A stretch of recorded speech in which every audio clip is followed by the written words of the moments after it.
Welcome to the JR Hendrick Texan Night, a podcast that deals with the early life of JR Hendrick. And now, for DIsarm JR Hendrick, narrating Jimmy and JR.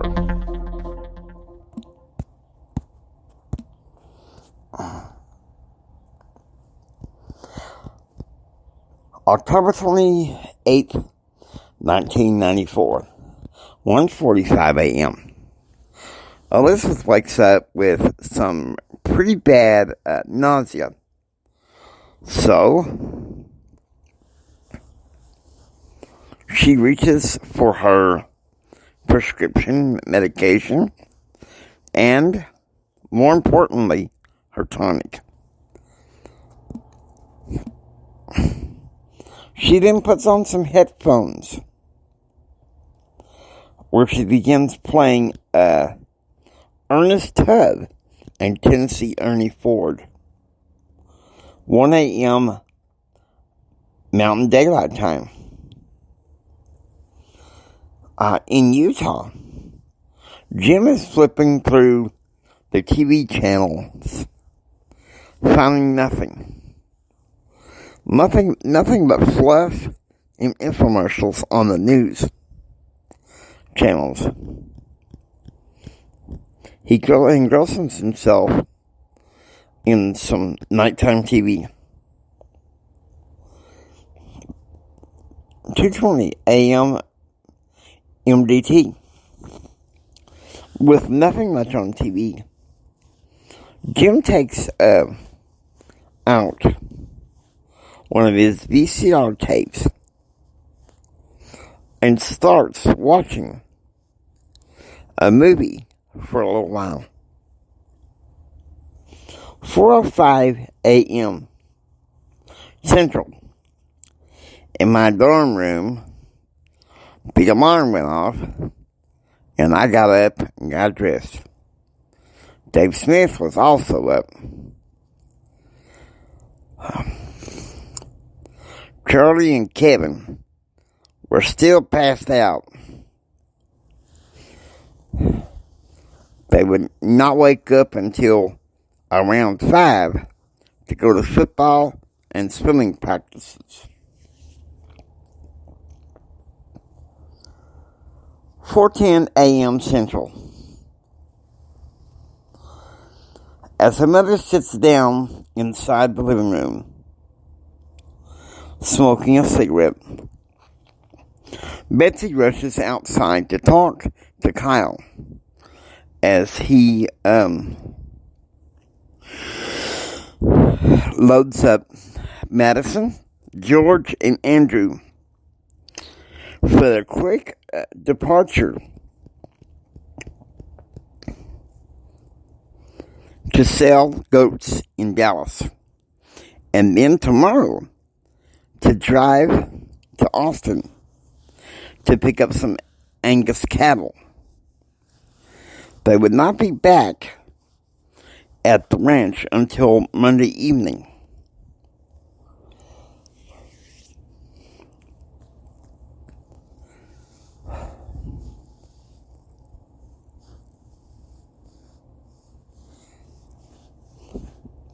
At the same time, JR knows it's time to go. He walks out in the rain in front of Sneed Hall and hops into the Hummer, where Darren would take him to Lubbock International Airport. 4 a.m. MDT. Jim and Claire Luss step into a 1994 Mercedes stretch limo to take them to a personal hangar at the Salt Lake International Airport.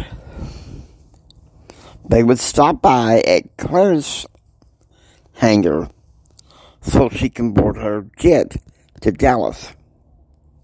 And then the charter would bring Jim's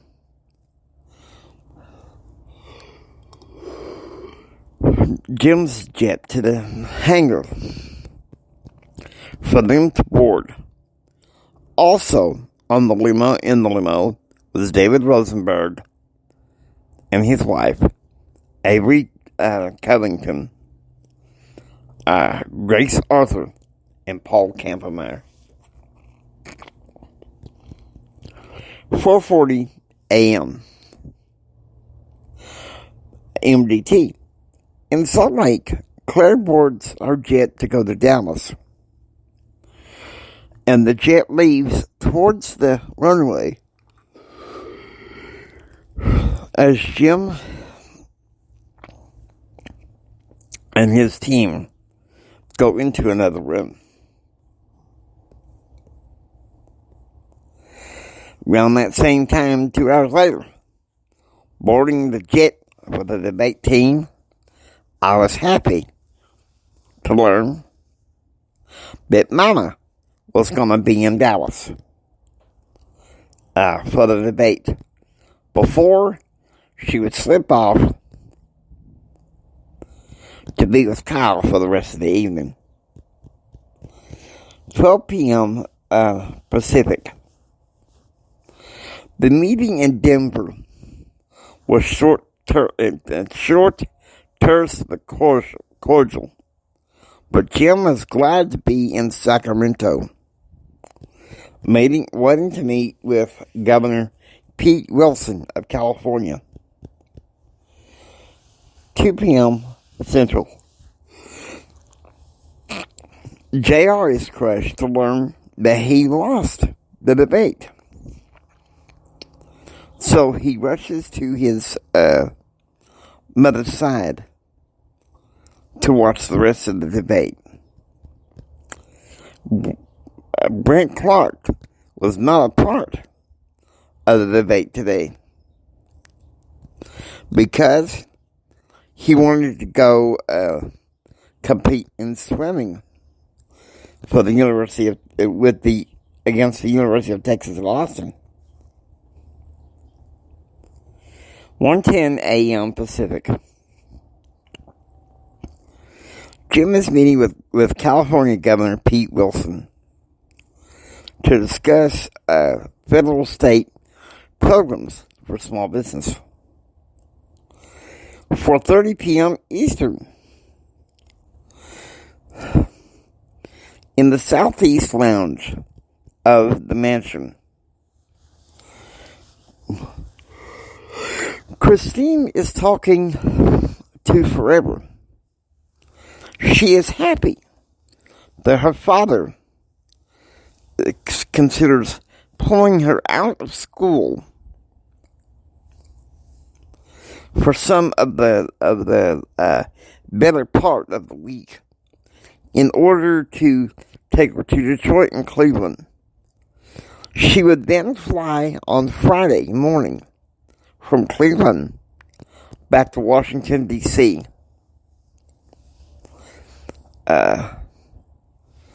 Where Elizabeth Marie would pick her up at the airport and take her back to the mansion.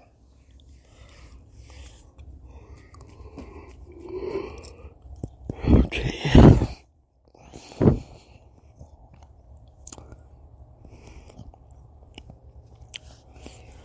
4 p.m. Central. Spaghetti was dinner at Tuscany Italian restaurant in Richardson, Texas. As I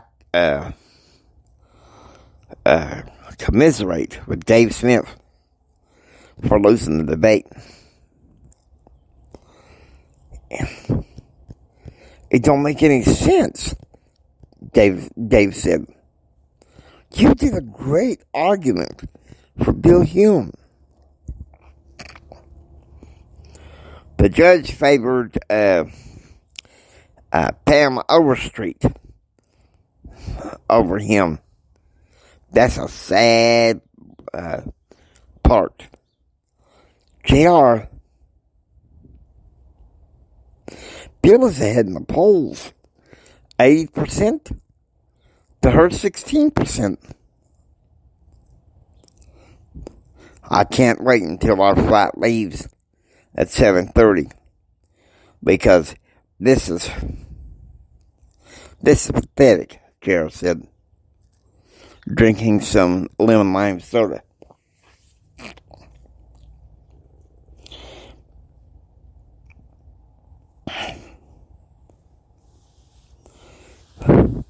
Meanwhile, in Dallas, Betsy is with Kyle, who has just sold all the goats. They then get into the travel truck and Betsy's rental car to go on the border, a Mexican restaurant that was nearby in Dallas.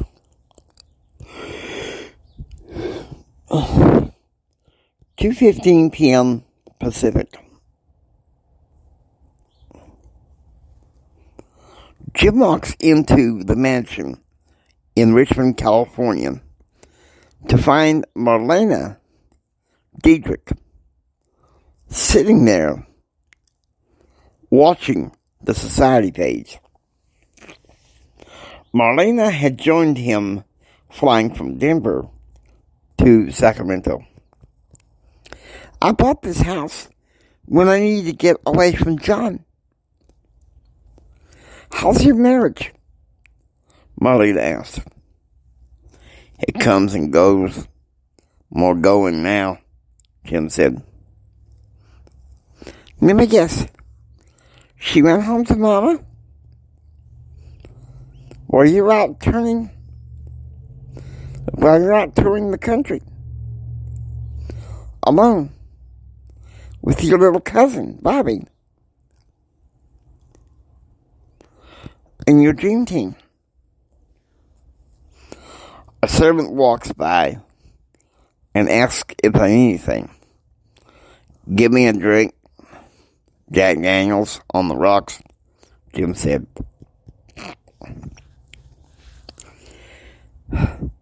Bessie should know what type of man you are.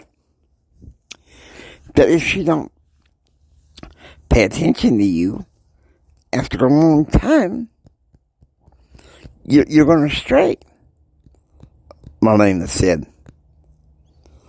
Not because I want to.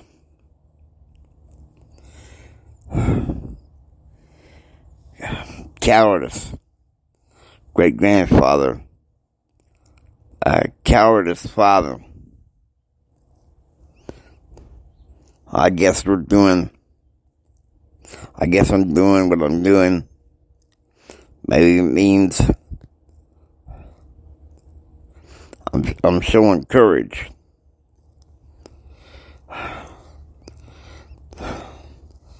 I'm not sleeping with some bimbo because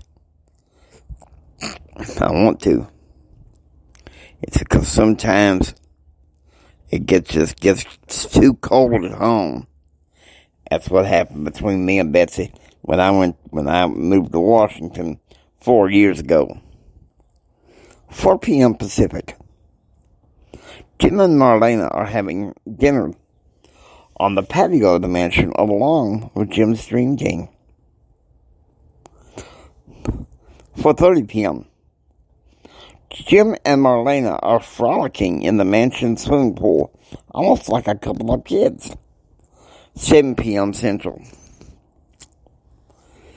Getting ready to board the jet. When I saw Mama run towards me, she wrapped her arms around me and looked at me and said, "Now, Junior, this is one debate. You got a chance to do it again and win."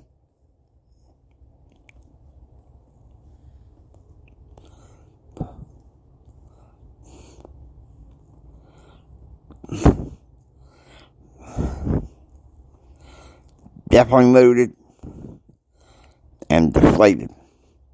I boarded the private plane to get ready for the 7:30 departure back to Lubbock. 7:30 p.m. Central.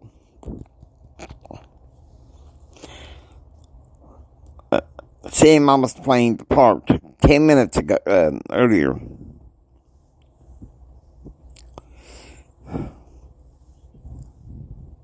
I was relieved when our plane taxied down the runway and departed from the DFW. Dave Smith was begging me to go to the debate next Friday in Dallas, saying that my parents would be there. 8:15 p.m. Central. Betsy's plane lands in Midland, and after talking to Daggio, an old friend and brother of her best friend Fern, she goes into her car to drive back to the ranch. 8:30 p.m. Central. Elizabeth is in the living room watching TV when Betsy pulls into the drive and walks into the house. "Where in hell have you been?" Elizabeth asked. "Mama, I told you. I had to go to Dallas to see JR's debate and to see Kyle sell the goats in the auction. Thomas has been in the barn all evening helping 4 goats give birth. Meanwhile, I had to feed little Thomas and give him a bath to get him ready for bed." "Mama, that's a job for the nanny." "Don't tell me that's the job for the nanny. It's my right to spoil my grandchildren." Speaking of which, how did Junior do? "He lost." "Oh no. He's probably all downhearted and discouraged. I'll give him a call on Sunday." 9 p.m. Central.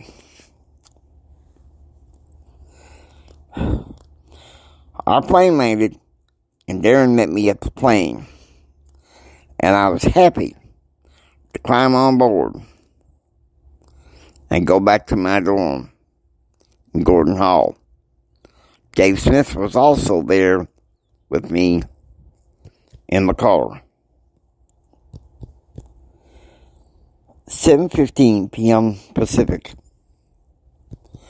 In Sacramento, the governors wanted to see the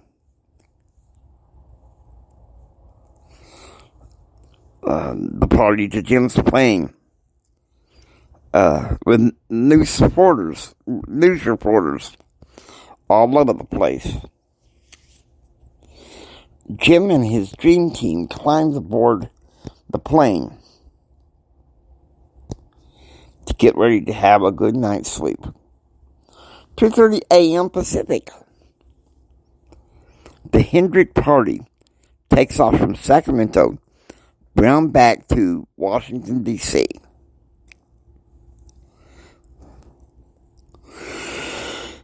Jim was going to be home for only a couple of days before going to Detroit on November 1st and 2nd, and Cleveland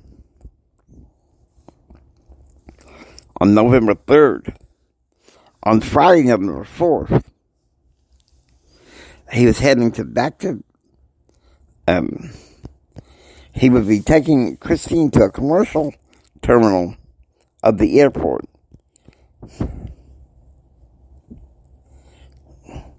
Before departing to Dallas to meet with Betsy and attend JR's debate against Duke's University College in Hurst, Texas.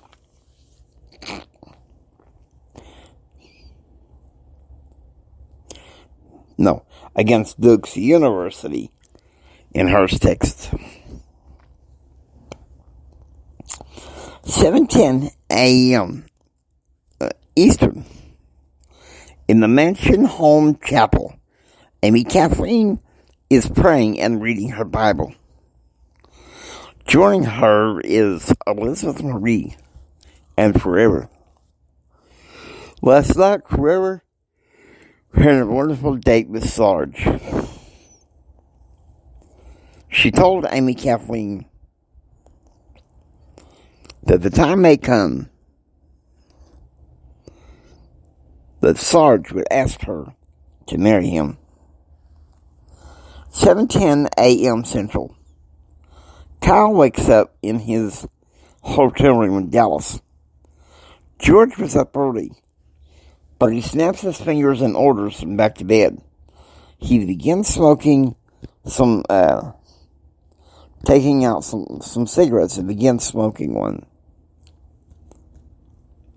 He knows his parents are going to Dallas next weekend to see his brother have a debate, which disappoints him very much because he had hoped that they would stop by the ranch and have a good time with him. 9 a.m. Central. And so I wake up in my dorm room feeling defeated and deflated once again. Suddenly, Charlie came out of his room. "Are you all right?" I lost the debate.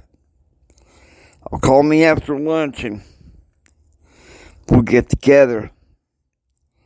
Since Dorky, Kevin, and Dave are getting ready for the football game today." He walked back into the room, and I could tell he was going to fall back to sleep because he had a late night last night. Not his couch potato night, but studying. 11 a.m. Eastern.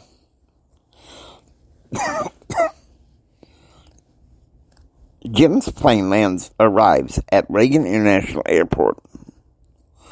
Jim would take the 25-minute drive back to the mansion.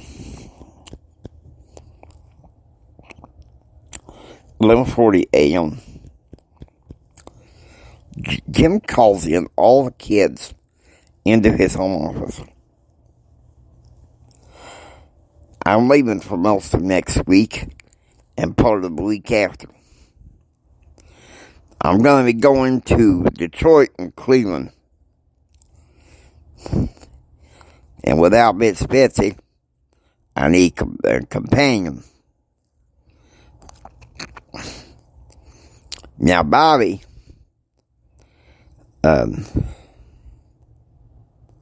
he's had his chance.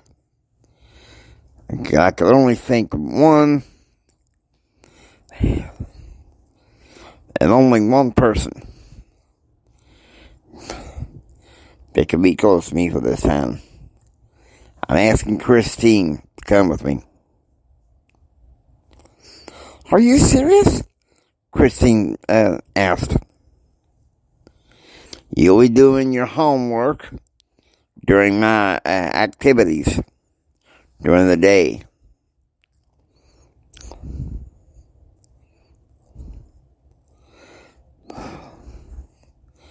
But I have that GoPack convention going on.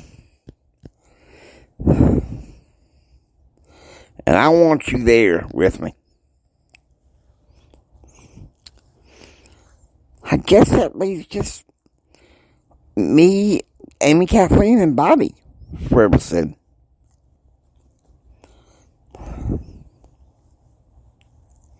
And Sarge. Don't forget about Sarge.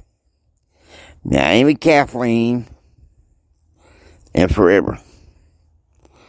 I want you guys to get your college applications ready to be filled out ASAP. You guys are going to be going back to colleges in Texas next year. Amy Kathleen, your dad told me you're considering applying to Hardin-Simmons. Yes, sir, Amy Kathleen said. I'm applying to Texas A&M, Forever said.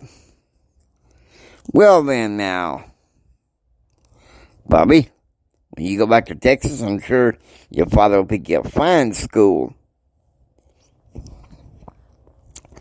Christine is going to be going to Midway Prep next in Midland. That's where most of her friends will be going. 11 a.m. Central. And so here I am, having lunch with Antonio Gomez. Why so sad, JR? You got Jennifer Bowers. You got everything you want. Antonio said. Last weekend, I got disqualified from swimming today in Austin. And yesterday, I lost my debate against the girl in the University of Texas at Dallas. Jared said, hey, man, it's okay. You got knocked down, you'll come back up again. Next year, man, I'm out of the dorms. I've been accepted to this fraternity. Chi Beta. I got accepted to Chi Beta, man. Awesome place.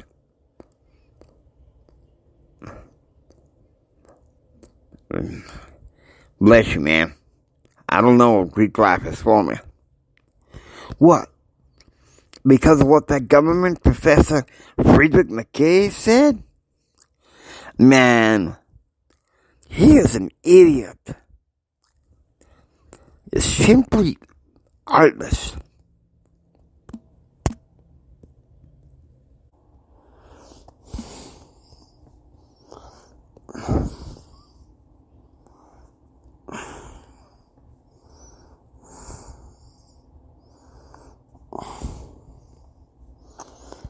Get back to where I was.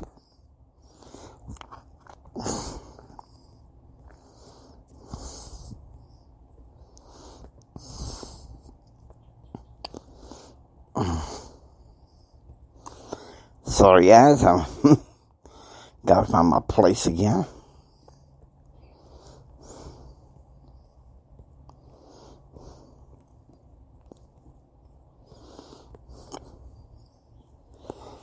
(1 p.m. Central).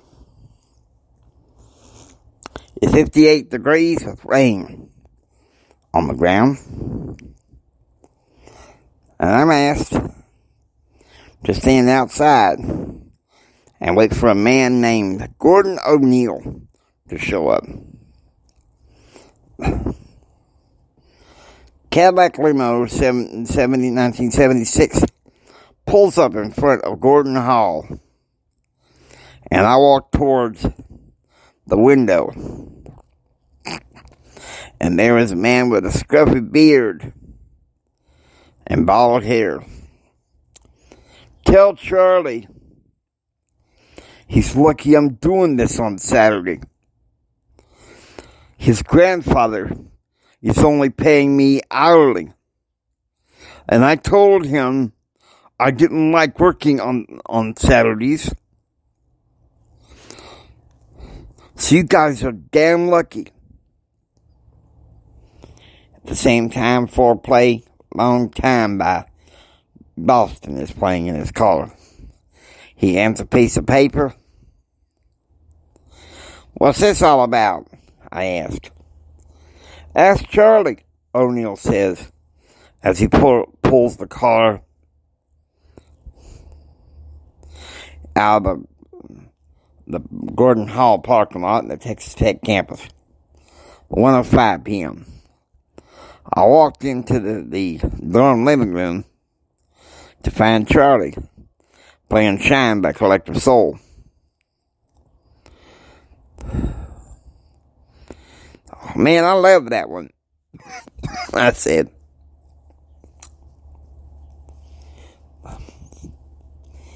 You like that? You like that one, huh? Well, I'll tell you what. I'll hit you with some suicidal tendencies. You can't bring me down. 1:10 p.m. With the song over, Charlie turned to me. I've been wanting to play that song to your cousin's crazy girlfriend. Damn that internship with your father. I was happy working with John Gardens instead. That would just teach you just fine. Because you're an aspiring financial analyst. And you're the artisan here, Charlie said, handing me a bottle of Mountain Dew. From one reject to another.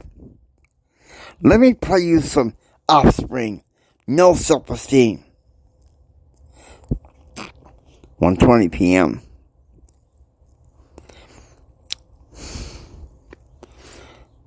Back in the dorm room, Charlie was telling me he was singing that song in his heart over his broken relationship last summer with Christina Priestley. Just then, the dorm telephone rang. Hello? Papa? Charlie said, talking to his grandfather. No, Papa. Don't listen to Gordon. Okay. I ain't been wasting money. I eat in the dining hall every night except Sunday night. Hey, say hello to Granny for me. Tell her I'll be flying there by charter jet Monday before Thanksgiving. There was a long pause. No, Papa. My cheapskate dad sent me the money. And I got no test. So you tell you what, I'll call you the day before I come to let you know when you can pick me up at the airport. No, don't send Gordon. He'll just complain. I'll get a car service. Charlie hung up the phone and grunted.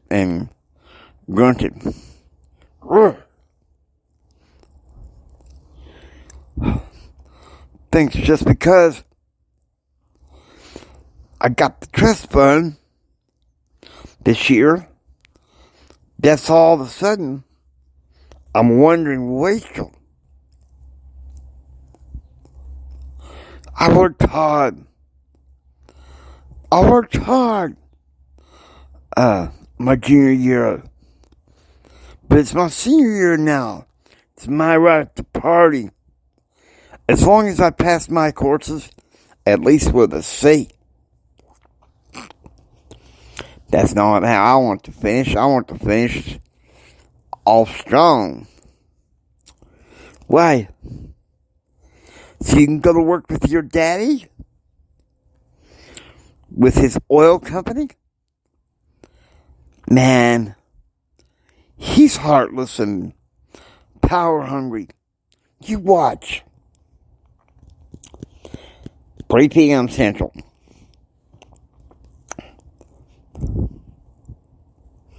Finding out that the game was not until 6:30. Going to be starting until 6:30 that night. Charlie just hung up the phone and a knock comes to the door. Dad wants to know your pizza order, a kid said. Charlie hands him a typewritten sheet of paper and turns towards him. Tell Daddy stop calling my grandparents and complaining. He slams the door and sits down beside me. From one reject to another, I hope I get another driver next semester. What's the problem with O'Neill? Authority complex.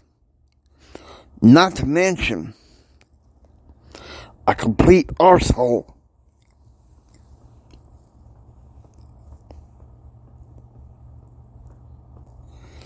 I call Dad because that's where he gets his salary. Is your dad pretty cool? No, he's not. He's still married to that awful, wicked stepmother of the South. Why do you think I say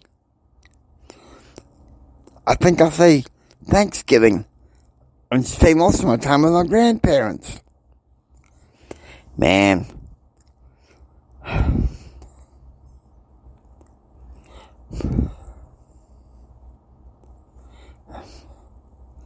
I can't say that about my daddy. But he's okay now.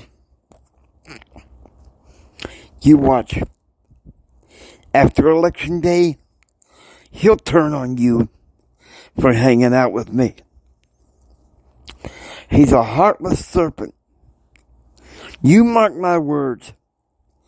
He'll call us the day after the election, after congratulating you,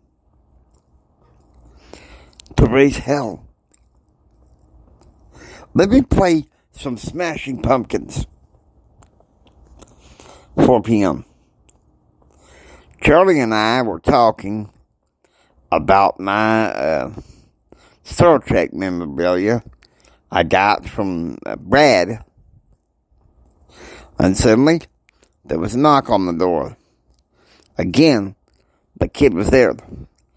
Dad says the wait time will be about 30 minutes. Tell your dad I should get it by I should get it here by 4:30. And I'll make sure Dad dogs some pay. Because I already talked to my dad.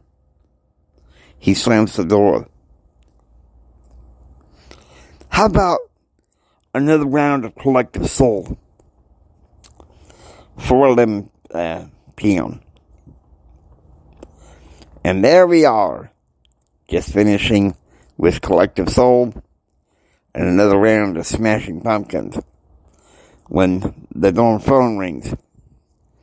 Hello, Charlie said. No, Jim, I'm not chasing girls. I'm hanging around with JR Hendrick. Long pause. Don't give me that. I'm not chasing girls. At least nothing like JR is chasing his girl. Yeah, I know him. As junior at the School for the Blind and in prep school. But so what?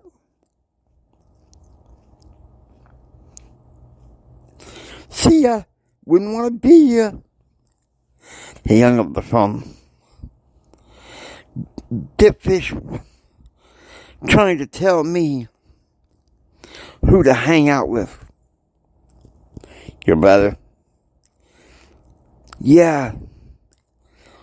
Dad's namesake. We were born the same day. December 20th, 1971. Dallas, Texas. What brought you guys to San Antonio? Dad's parents. I was 5 years old when my parents divorced and my mom hit the bottle. Mama hit the skids with a bottle. She married a year later and died a year later.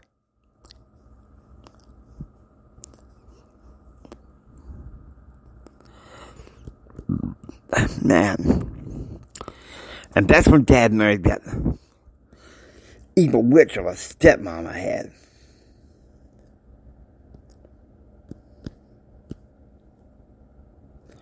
"4:45 p.m. Central. A knock comes to the door, and I answer. "Where's Charlie?" the kid says. "He's here. I'm his roommate. Let me take the pizza. Where I'm having him here." "Give him the damn pizza, Troy," Charlie said. "My name is Bobby. Why do you keep forgetting that?" "'Cause I feel like it," Charlie said. I slide the kid $1.50 and tell him to keep the change. "Man, thanks. Your friend is a cheapskate." "Stupid O'Neills. They don't know that my daddy and I pay their salaries," Charlie said. "Hell with all of that. Let's have some pizza and some smashing pumpkins. 7 p.m. Eastern. At dinner at the mansion,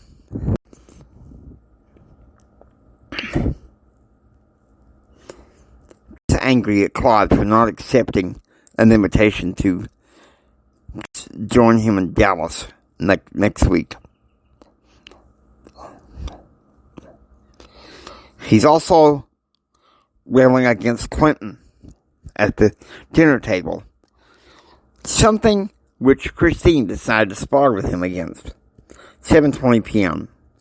And here I was, back in my room, studying, when I heard currently that Texas A&M was beating Tech 3-0. Charlie not interested in sports.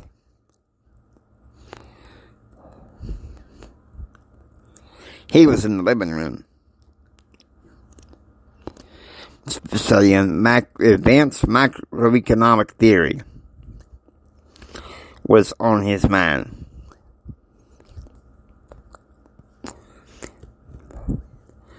Alan Laird, Holy Spirit Club member, came back to see me for the first time this semester. "I'm taking advanced public speaking next semester. You should join me." "Alan, I'm public affairs, not communication studies." I'll say I have taken a couple of public speaking courses with you. But Monday, Dr. Harmon and I developed a good course schedule for me next semester. Intro to Public Relations, Constitutional Law, Powers, Political Philosophy, Mass Media Writing, and Political Management. Daddy says I am to do a spring internship while I'm studying. Well, maybe you could join me this summer in Fort Worth. Daddy has a job lined up for me in D.C. Otherwise, I wouldn't mind joining you in Fort Worth. We'd share a condo together. Don't be hanging out with Charlie Nation. He's an also-ran. Thing is, he just don't know it yet. I don't know what the hell you're talking about.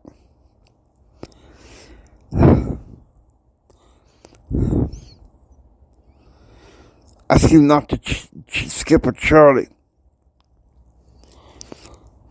you're playing with fire. Too bad I don't have any matches.